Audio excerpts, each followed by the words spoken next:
नमस्कार, बहुत स्वागत है आपका। आप देख रहे हैं आपकी आवाज और आपके साथ मैं हूं आसिफ शेख। आपकी आवाज में आज बात बेटियों की सुरक्षा और सुरक्षा पर जारी सियासी घमासान की। राष्ट्रीय बालिका दिवस के मौके पर देश भर में कई आयोजन किए गए। एमपी में भी शिवराज सरकार ने पंख अभियान चलाकर बेटियों और महिलाओं को सौगातें दी।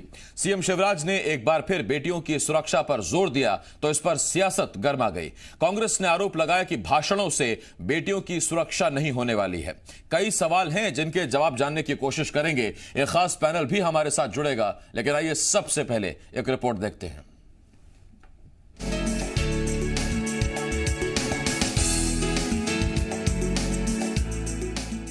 हर घर की जान, परिवार की शान, पापा की दुलारी, माँ की प्यारी, अपने छोटे छोटे कदमों से पूरा दिन घर के आंगन को नापती बेटियां।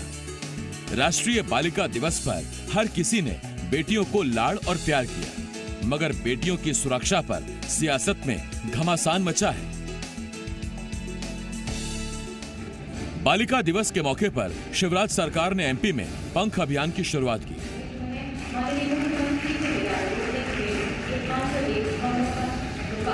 इस दौरान 26,000 बेटियों को छात्रवृत्ति और 45,000 से ज्यादा महिलाओं के खातों में मातृत्व सहायता की राशि ट्रांसफर की गई।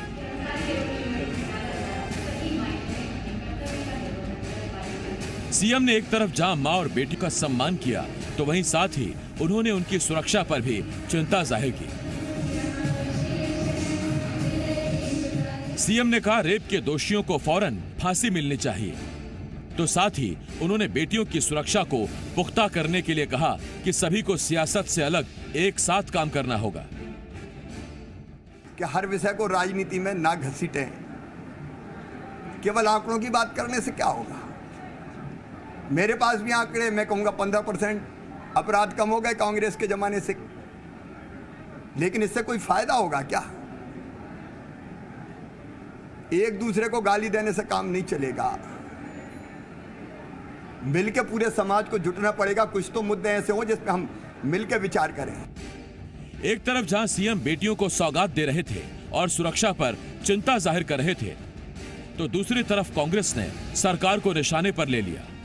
कांग्रेस ने आरोप लगाया कि कार्यक्रमों से कुछ नहीं होने वाला, बल्कि सरकार को भाषण देने के बजाय बेटियों की सुरक्षा के लिए सख्त कदम उठाने होंगे।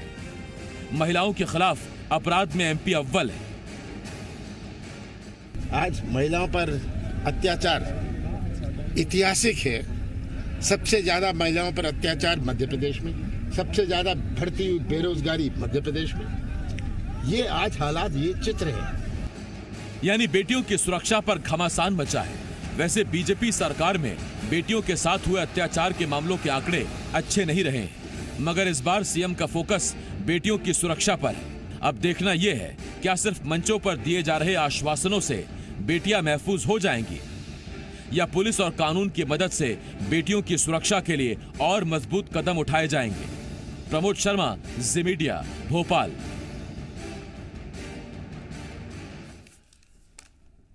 सवाल बड़ा सीधा सा है। तीन खास मेहमान हमारे साथ जुड़ रहे हैं। हमारे साथ चौधरी राकेश सिंह चतुर्वेदी जी, पूर्व मंत्री, कांग्रेस के सीनियर लीडर। इसके साथ साथ बीजेपी के senior leader doctor Hitesh Vajpayee साहब और वरिष्ठ पत्रकार शिव अनुराग पटिया जी हमें ज्वाइन कर रहे हैं। मैं आप तीनों का बहुत बहुत स्वागत करता हूं। सबसे पहले आप सभी को राष्ट्रीय बालिका दिवस की बहुत शुभकामनाएं, और उन छोटी छोटी बच्चियों को, बेटियों को बहुत बहुत शुभकामनाएं राष्ट्रीय बालिका दिवस की। सबसे पहला सवाल हितेश वाजपेयी साहब आपसे। वाजपेयी साहब, 15, 16, 17, 18, 2015, 16, 17, 18 एनसीआरबी के आंकड़े क्या कहते थे, क्या थे, उस पर मैं बार बार दोहराना नहीं चाहता, लेकिन वो जो आंकड़े थे जिसमें मध्य प्रदेश बेटियों से अत्याचार के मामलों में एनसीआरबी के आंकड़ों में नंबर 1 पर था। एक कानून लाई शिवराज सरकार कि अब रेपिस्ट्स को फांसी दी जाएगी। आप जब कानून ले आए तो उसमें अब भाषण में यह कहने की आवश्यकता क्या है कि अपराधियों को फांसी की सजा मिलनी चाहिए, जल्द फांसी उनको होनी चाहिए, और ऐसे लोगों को जीने का अधिकार नहीं। जब आप कानून ले आए हैं तो फिर उसकी इंप्लीमेंटेशन पर काम कीजिए सर। बिल्कुल, आपका जो सुझाव है उसके लिए शुक्रिया, लेकिन मुख्यमंत्री जी ने यदि कोई बात कही है तो क्यों कही है, आपका जो मूल प्रश्न है उसको मैं जरूर बताना चाहूँगा। देखिए, जुडिशियल प्रोसेस जो होती है वो पॉलिटिकल प्रोसेस, उसमें कोई भागीदार नहीं होती है। और आम तौर पे जो सामान्य नियम है उसमें ट्रायल के और वो सब लागू होते हैं, और मध्य प्रदेश ने इसमें बहुत बड़ी लीड ली है और 2-2 हफ्ते के ट्रायल में ट्रायल कोर्ट का जो वर्डिक्ट आया है वो इनके लिए हीनियस क्राइम केस के तहत फांसी का भी आया है। तो फांसी का हो जाना और फिर बार बार जैसे इस बात को भी उठाया जाता है, और मेरे मन में भी सवाल ये आता है कि जब फांसी उनको हो गई है तो उनको फांसी दी क्यों नहीं जाती है। तो फांसी का केवल डिक्लेयर हो जाना और फांसी को एक्चुअली में दिया जाने में भी एक लंबा फासला हो जाता है। लेकिन चूंकि ये सब जुडिशियल प्रोसेस का हिस्सा है, चौधरी राकेश जी उसके ऑफिसर ऑफ द कोर्ट हैं, तो वो ज़्यादा प्रकाश डाल सकेंगे इसके ऊपर कि ऐसा क्यों होता है और इसका क्या समाधान हो सकता है। तो उस विषय को लेकर ये बात कही गई थी कि कानून बनाना सरकारों के हाथ में है, लेकिन किसको सजा देना है, क्यों देना है और कैसे देना है ये जुडिशियल सिस्टम के हाथ में है। तो उन सुधारों की बात की गई है कि हम उनको सजा मिल रही है ये होते हुए भी देखें आसिफ जी, तब लोगों में एक ये तो बात देखिए सर, हम शुरू से कह रहे हैं कि जब तक रेपिस्ट लटकेंगे नहीं तब तक उनके मन में खौफ आएगा नहीं। हालांकि समाज का एक अलग वर्ग है जो ये मांग करता है कि पता नहीं फांसी से रेप रुकेंगे कि नहीं। वाजपेयी साहब, जब मैंने आपसे सवाल पूछा पहला तो उसमें ये बात मैं भी जानता था कि आप कानून बना सकते हैं, सजा देने और फांसी देने का काम कोर्ट का है। तो फिर उस पर दूसरा सवाल आपसे यह है कि सजा देने और फांसी पर लटकाने का काम अगर अदालतों का है तो सरकारें कानून बनाकर इतिश्री कर लेती हैं क्या, या दरअसल उस वक्त जो माहौल गरमाया हुआ होता है, और ये सिर्फ शिवराज सरकार के लिए नहीं, ये सवाल मेरा हर सरकार के लिए है, किसी भी पार्टी की सरकारें कहीं भी हो, केंद्र या राज्य में, तो फिर इस तरह के कानून बनाकर क्या अपनी जिम्मेदारी पूरी कर लेने भर तक ये सीमित हो जाता है क्या? और इस पर जोर अदालतों में जजेस की संख्या बढ़े, पेंडिंग केसेस जल्दी अंजाम तक पहुंचे, जो सजा का हकदार है उसे सजा वाकई मिले, कागजों में नहीं असलियत में, जमीन पर। देखिए, आपका सवाल बहुत अच्छा है आसिफ जी, और एक कॉमन मैन का सवाल है और इसका जवाब मिलना चाहिए। लेकिन again you are asking to not appropriate person. Officer of the court और सीधे वरिष्ठ अधिवक्ता के रूप में राकेश जी बैठे हुए हैं। मैं बार बार इस बात को कह रहा हूं, मैं उनको आज एक पॉलिटिकल एक्टिविस्ट के रूप में नहीं देखता हूं। आज बिटियाओं का दिवस है तो हम खुली चर्चा करें, लेकिन आपका सवाल जो है बिल्कुल मौजूद है और ये प्रश्न जो है इसका जवाब जुडिशियरी से ज़्यादा आना है कि जो एग्जीक्यूशन सजाओं का होना है वो किस प्रकार से हम उसमें तेजी ला सकते हैं। और क्योंकि देखिए, सरकार तो कानून ही बना सकती है, आप भी बहुत अच्छे से जानते हैं, और सरकार कानूनन रास्ते पे सरकारी एजेंसीज और सरकार का जो महकमा है वो चल सकता है। ये अपराधियों पे लागू नहीं होता है, और इसीलिए जब तक सजा के प्रावधान होने के बाद उन सजाओं का एग्जीक्यूशन फास्ट होगा, तो मैं शायद अपनी बात को फिर दोहरा रहा हूँ, तो वो हमको एक उसका सजा जो आपने तय करी है उसके होने का इम्पैक्ट मिलेगा। इसीलिए मुख्यमंत्री जी ने इन बातों की तरफ भी जिक्र किया है। और मुझे लगता है इस प्रश्न में मैं बिल्कुल निर्दलीय रूप से राकेश जी का एज एन एक्सपर्ट जरूर जो रास्ते हो सकते हैं एक्सपर्ट के तौर पर राकेश जी के पास तो मैं जाऊंगा, लेकिन उससे पहले देखिए वाजपेयी साहब, हर चीज आपस में जुड़ी हुई है।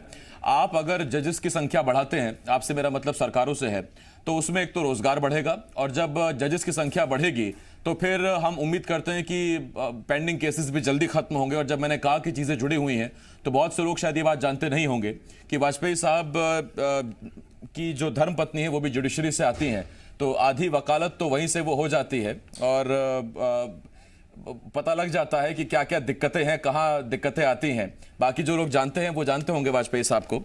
मैं शिव अनुराग पटेरा साहब आपके पास आ रहा हूं, उसके बाद फिर मैं राकेश जी आपके पास आता हूं, क्योंकि एक्सपर्ट के तौर पर आपसे आजकल आपसे बहुत कुछ पूछना है। पटेरा साहब, बड़ा बेसिक सी चीज है, बहुत छोटी सी चीज, और वो ये कि सिर्फ चिंता जाहिर करने से समाधान तो नहीं होने वाला है। एक आंकड़े के मुताबिक देश की अदालतों में आज भी 3 करोड़ के आसपास पेंडिंग केसेस हैं। निर्भया जैसे ओपन एंड शट केस में जब आरोपी पकड़े गए, दोषी साबित हो गए, उस मामले में सजा के एग्जीक्यूशन में जब इतना वक्त लगा, जो कि पूरी दुनिया में इतना हाई प्रोफाइल मामला हुआ, तो फिर हम क्या उम्मीद करें किसी दूरस्थ जिले की बेटी के साथ हुए अत्याचारियों को फांसी की सजा की उम्मीद पर? आसिफ साहब, बातें कहना बहुत आसान है, चाहे सत्ता पक्ष में हो, प्रतिपक्ष में हो, या हमारी लॉ इन्फोर्सिंग एजेंसीज का मामला हो।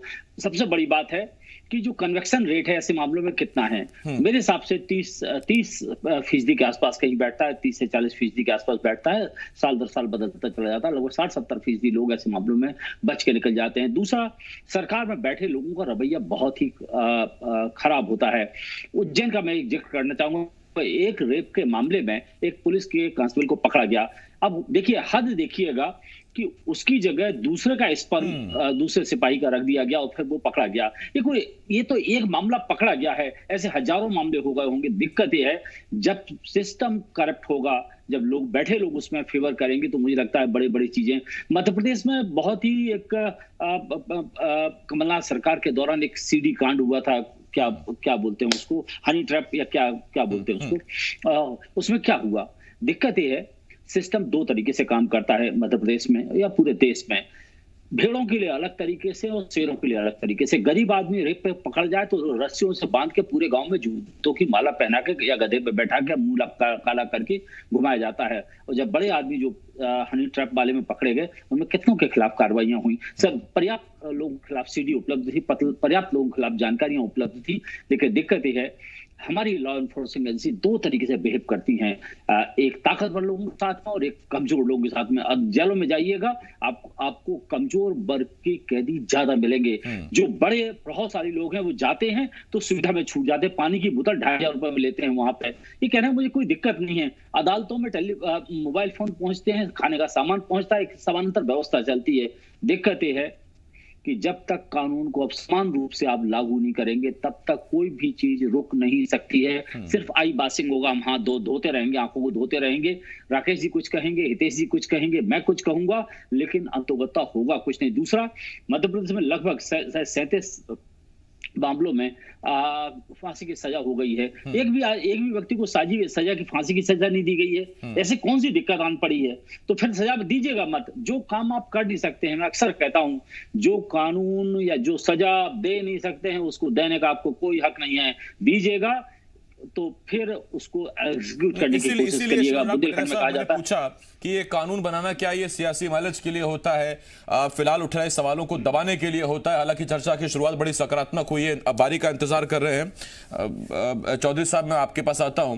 चौधरी साहब, आपके पास आ रहा हूं और आपसे एक्सपर्ट के तौर पर एक राय में जरूर लेना चाहूंगा। और मेरा सवाल ये, सर देखिए, आज दलगत से ऊपर उठकर मैं कुछ जवाब चाहता हूं और मैं वैसी उम्मीद भी आपसे करता हूं, क्योंकि जो आपसे बातचीत होती है, जो आपके जवाब देने का तरीका है, आपकी बातचीत का तरीका है। देखिए सर, सरकारें बदल जाएंगी लेकिन बेटियों के साथ हो रहे अत्याचार नहीं थम रहे हैं। ये बेटियों को बोटियां समझकर नोचने वाले तब तक खुले घूमते रहेंगे जब तक हम इन्हें फांसी पर लटकते हुए नहीं देखेंगे। और ये होगा कैसे, इस पर बहुत सारे सुझाव हैं। आप कुछ इस पर कहना चाहे तो। मैं बहुत संक्षेप में कहूंगा, और चूंकि मेरे ऊपर मानसिक रूप से आदरणीय डॉक्टर वाजपेयी साहब ने और आपने दोनों ने ये दबाव बना दिया है कि मैं इसमें विशेषज्ञ के रूप में बात करूं, तो मैं निवेदन करना चाहता हूं। पहले तो सभी बच्चियों को मैं बालिका दिवस के उपलक्ष्य में हार्दिक बधाई देता हूं, उनके उज्जवल भविष्य की कामना करता हूं।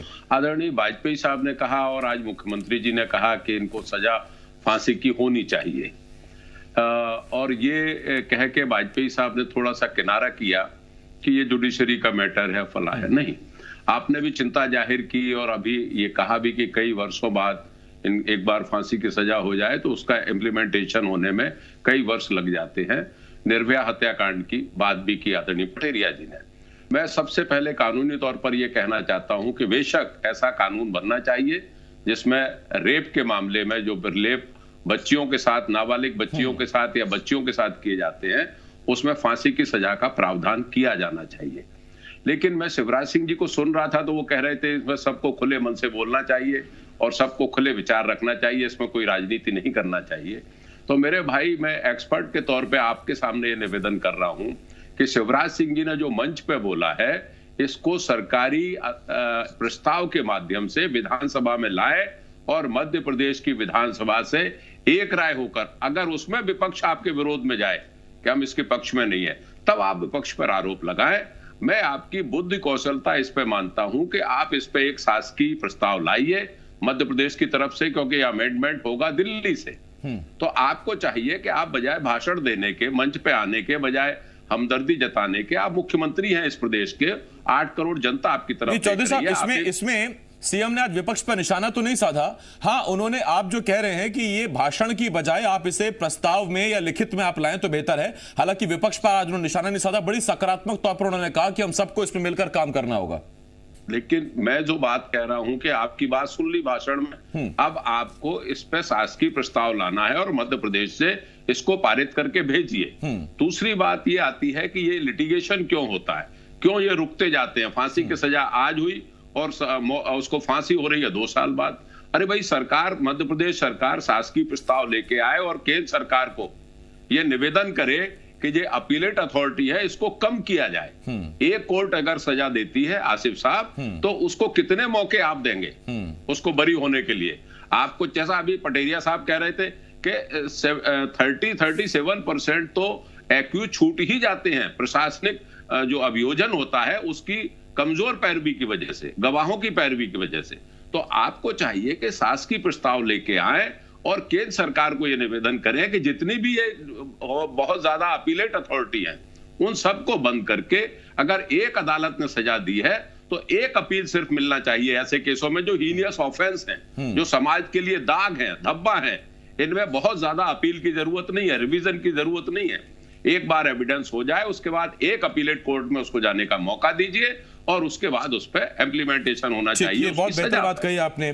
पहले sessions, district, high court, supreme court, राष्ट्रपति के पास दया याचिका कैंसिल हो जाए तो पुनर्दया याचिका, 8-10 साल निकल जाते हैं। ये हमने कितने केसेस में देखा। मैं लौट रहा हूं इस पर आपके पास। पटेरा साहब आपके पास आ रहा हूं, उसके बाद वाजपेयी साहब आपके पास आता हूं। पटेरा साहब, मेरा छोटा सवाल आपसे ये है, सर, ये जो व्यवस्था बनी हुई है इस कदर की, district, session, high court, supreme court, दया याचिका, ये सब, इसमें आरोपी तो बचने की कोशिश करता है, चप्पलें घिस जाती है उस शख्स की जो बेटी के लिए इंसाफ चाहता है।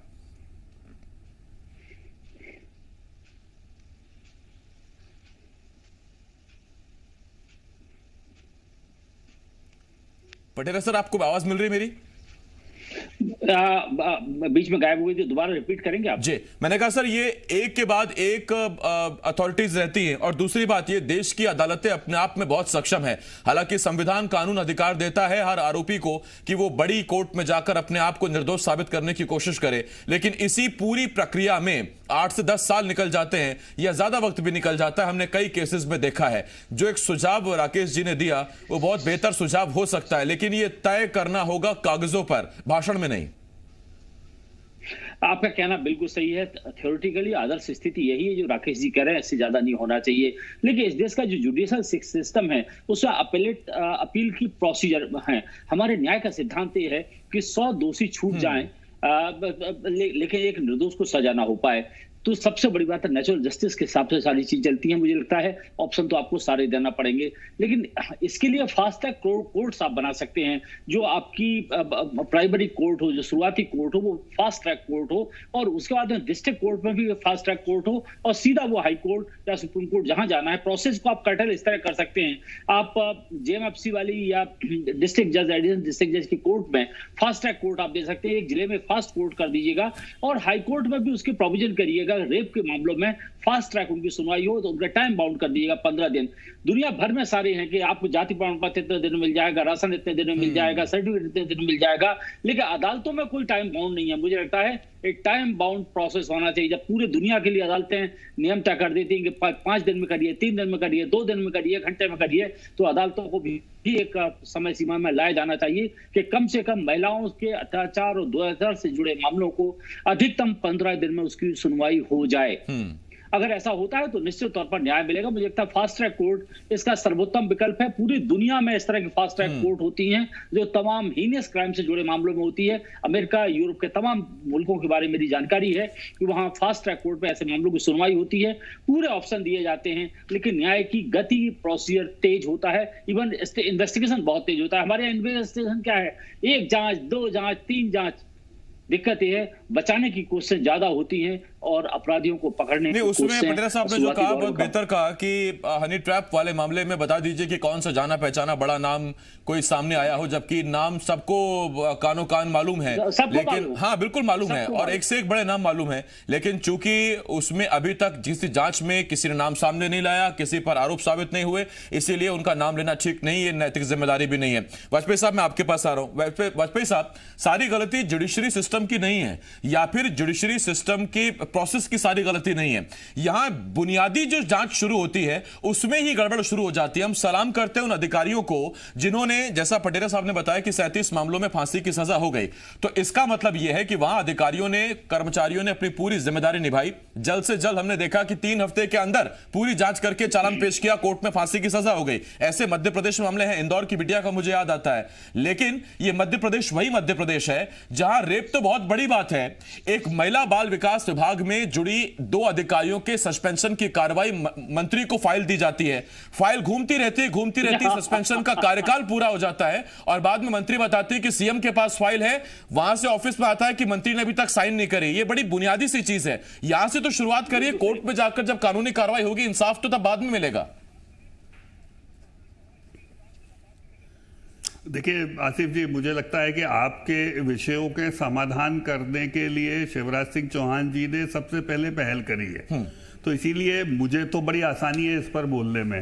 राकेश जी बस केवल मुझ पर आरोप लगा पाएंगे लेकिन इसको उदाहरण नहीं दे पाएंगे। जैसे कि लोक सेवा प्रदाय गारंटी स्कीम जो थी, ये इसी बात को तय करने के लिए थी कि एक टेबल के ऊपर प्रशासनिक रूप से फाइल कब तक और क्यों रहेगी, और जब वो यदि डिलेड जाती है तो उस पर क्या कार्रवाई होगी या किस नोट के साथ जा पाएगी या उसके रिलैक्सेशन कौन दे सकता है। तो एक बड़ा प्रयास हुआ है जिससे बहुत सारा इंप्रूवमेंट हम कह सकते हैं कि प्रशासकीय प्रक्रिया में आया। सारा आ गया ये नहीं मैं नहीं कहता, लेकिन ये भाई शिवराज जी के पहले भी होता था, but he is the man जिसने सोचा इस बात को। फिर दूसरी बात, भाई रेप पहले भी होते थे, हीनियस क्राइम होते थे, लेकिन Shivraj ji is the first chief minister जिन्होंने फांसी का प्रावधान करके ये प्रस्ताव राष्ट्रपति महोदय जी को अमेंडमेंट के लिए भेजा और उस प्रस्ताव को मध्य प्रदेश को एक गौरव और सभी लोगों ने मिलकर किया, पूरे यूनानिमसली इसको विधानसभा ने भेजा जैसा कि राकेश जी की अपेक्षा थी, सभी लोगों ने मिलकर भेजा और मध्य प्रदेश को ये गौरव है कि ये माइलस्टोन हमने प्राप्त किया। लेकिन उनके पहले भी बहुत सारे सीएम हुए, अपराध भी थे, लेकिन ये बात नहीं हो पाई। तीसरी बात, जो फास्ट ट्रैक कोर्ट्स की बात करिए, सबसे ज्यादा फास्ट ट्रैक कोर्ट्स उन्होंने इसी हीनियस क्राइम्स के लिए स्थापित किए और इसी वजह से 10 दिन में, 1 हफ्ते में, 17 दिन में आजकल कन्विक्शन होता है। तो ट्रायल कोर्ट की जो फंक्शनिंग है, मेरा ऐसा मानना है निजी तौर पे कि ट्रायल कोर्ट की फंक्शनिंग जो आप बोल रहे हैं प्रशासकीय आधार के पर या तो शिथिल होती है या डिलेड होती है, जिस पर बहुत बड़ी संख्या में नियंत्रित किया गया है। इसी पर वाजपेयी साहब, काम जब हो रहे हैं तो उसका असर भी दिखना चाहिए। अगर आउटपुट ही ना दिखे तो फिर ऐसी मेहनत, ऐसे पसीना बहाने का फायदा क्या, ऐसी व्यवस्थाओं का फायदा क्या?